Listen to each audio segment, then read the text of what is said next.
Brother Sajith Joseph ഒരു പാരമ്പര്യ കത്തോലിക്ക കുടുംബത്തിലാണ് ജനിച്ചത്. സജിത്തിന് 7 വയസ്സുള്ളപ്പോൾ കുടുംബം ഒന്നടങ്കം അസംബ്ലീസ് ഓഫ് ഗോഡ് എന്ന പെന്തക്കോസ്ത് സഭയിൽ ചേർന്നു. ബിരുദ പഠനത്തിന് ശേഷം വലിയ ആവേശത്തോടും തീക്ഷ്ണതയോടും കൂടെ പെന്തക്കോസ്ത് സെമിനാരിയിൽ ബൈബിൾ പഠിക്കാനായി ചേർന്നു.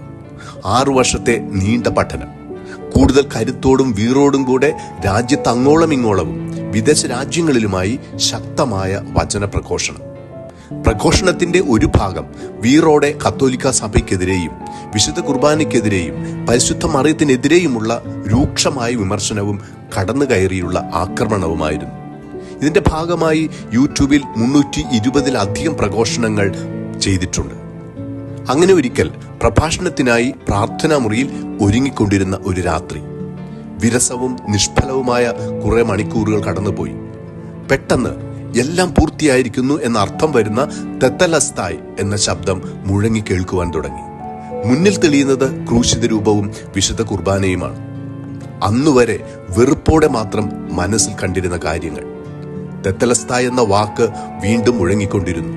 ബലിയർപ്പന്റെ വസ്ത്രത്തിൽ യേശുവിനെ കാണുന്നു. സ്വർഗ നരക ഭൂമിയിലെ കാഴ്ചകൾ തെളിഞ്ഞു വരുന്നു.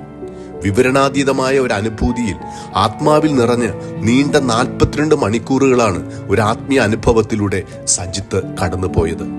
വെളിപാടിന്റെ പുസ്തകത്തിൽ 12-ാം അധ്യായത്തിൽ കാണുന്ന സ്വർലോക രാജ്ഞിയായ മറിയം മുറിയിലെ വെളിച്ചത്തിൽ തെളിഞ്ഞു വന്നു. തന്റെ ലോകം കീഴ്മേൽ മറിയുന്നതായി സജിത്തിന് അനുഭവപ്പെട്ടു. കത്തോലിക്ക സഭയുടെ വിശുദ്ധിയെയും ആധികാരികതയെയും വിശുദ്ധ പാരമ്പര്യത്തെയും മനസ്സിൽ ഉറപ്പിച്ച പുണ്യനിമിഷങ്ങൾ പിന്നീട് ആഴപ്പെട്ട പഠനങ്ങളായിരുന്നു. സഭാപിതാക്കന്മാരെയും സഭാപ്രബോധനങ്ങളെയും തിരുവെഴുത്തുകളെയും മനസ്സിലാക്കിയപ്പോൾ യഥാർത്ഥ സഭയിലേക്ക് തിരിച്ചു വരാൻ അല്പം പോലും സംശയിക്കേണ്ടി വന്നില്ല. ഇപ്പോൾ കഴിഞ്ഞ 5 വർഷങ്ങളായി കത്തോലിക്ക വിശ്വാസിയായുള്ള ജീവിതം എന്നും പുതുമ പകരുന്ന അനുഭവമായി മാറിയിരിക്കുന്നു.